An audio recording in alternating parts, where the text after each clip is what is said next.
Welcome back. The title of this mini lecture is World War II in Film. And we're going to talk about 5 films, maybe a couple others, that can help us, I think, to understand how film has shaped an understanding of memories of the war. All right.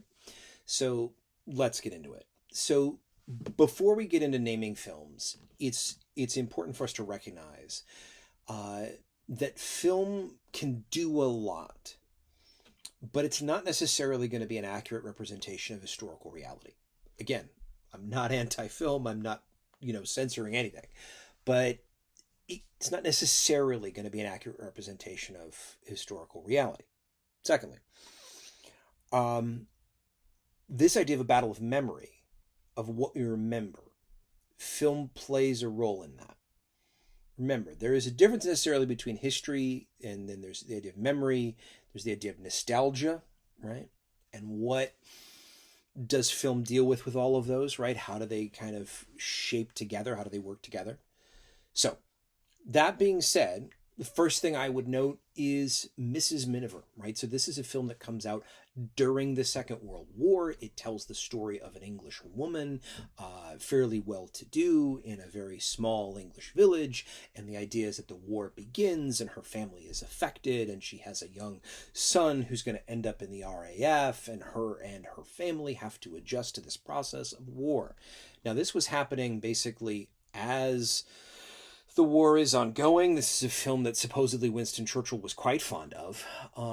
And I think it's a film that tells us a lot, really, about aspects of how how those conflicts were being framed for folks at that time. But it's also, of course, a film that's shot in the early 1940s, depicting violent events. And so you're going to see very little in comparison to what you might, let's say, see in film in the last 10 to 20 years. All right. Battleground. All right. Battleground is our second film. So Battleground is a film that is shot at the end of the 1940s, and it's a film that has to do with the 101st Airborne Division and the Battle of the Bulge. Now, the Battle of the Bulge is this effort on the part of the German military to make their way to Antwerp to try to split the Allies, and it's this very desperate effort. And the 101st Airborne famously is going to be stuck in and around the town of Bastogne. And what ends up happening is the film, tries to take this granular look at this one particular unit and kind of how the soldiers are dealing with this. Now, you do have some 101st Airborne veterans who were able to give some guidance. And so one of the very interesting things that you see is that although the technology of this still reflects the fact that you're shooting a film at the end of the 1940s, you're going to see stock footage from the war used here as well. The interesting part is they question the war in some ways, where Mrs. Miniver, might be an overly patriotic film, right? This idea of war is necessary, this war is good.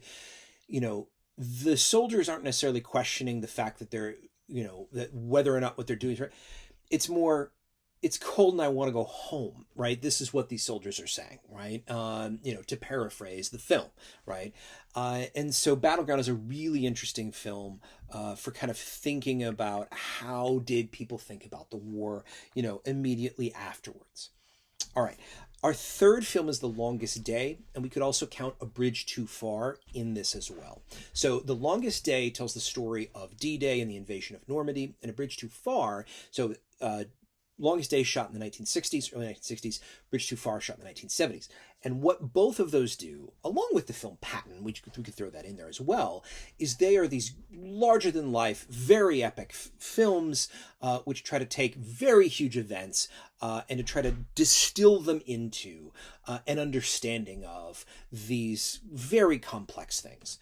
And so you're going to see certain things that are correct, you're going to see certain things that are incorrect, and you're really creating, of course, in the Cold War era, so the 60s and the 70s, when things like the Vietnam War is ongoing, a very distinct view about service and about the military as well. And you're also going to have very, very well-known actors, that are going to be a part of these kinds of films. So, John Wayne, Sean Connery, right? Sort of these kinds of actors. All right. The fourth film for us is Saving Private Ryan. So Saving Private Ryan is shot at the end of the 1990s, right, the late 1990s. And one of the big things about Saving Private Ryan is the use of the technology to really tell a very violent story of the landings in Normandy. And to take that violence and kind of carry it out through parts of the Normandy campaign. And Saving Private Ryan in particular was a really, really important film, not only for historians, but also for American culture and sort of the psyche of America, and the idea of, you didn't, with a lot of World War II films, get a sense of the nature of the violence of what was happening. And Saving Private Ryan does that. Now, there will be future TV miniseries that will do the same. Band of Brothers, The Pacific, Masters of the Air, more recently, will all, in their own ways, display that violence. But Band of Brothers really kind of begins along, Band of Brothers really begins that. And so it's important for us to, kind of understand it. Now, the last film for us is Flowers of War. So this is a Christian Bale film. It has to do with the war in China in the 1930s.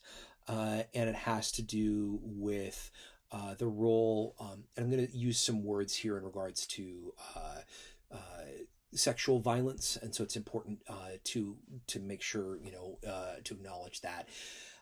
So the film has to do with Japanese invasions in China and the threat of sexual violence and sexual assault against Chinese women, particularly young girls, and the actions on the part of Chinese people and this Christian Bale character that he's playing, to prevent that, or to try to stop it as in any way that they necessarily can. It's a violent film, and it's a film that deals with the gendered nature of war, the role that sexual violence plays. And so it's a really interesting film for kind of, again, showing how aspects of these kinds of discussions were a part of the realities of the war. And it's, again, really representing how, memories have changed, or at least how memories have shaped our understanding of the conflict. Thank you.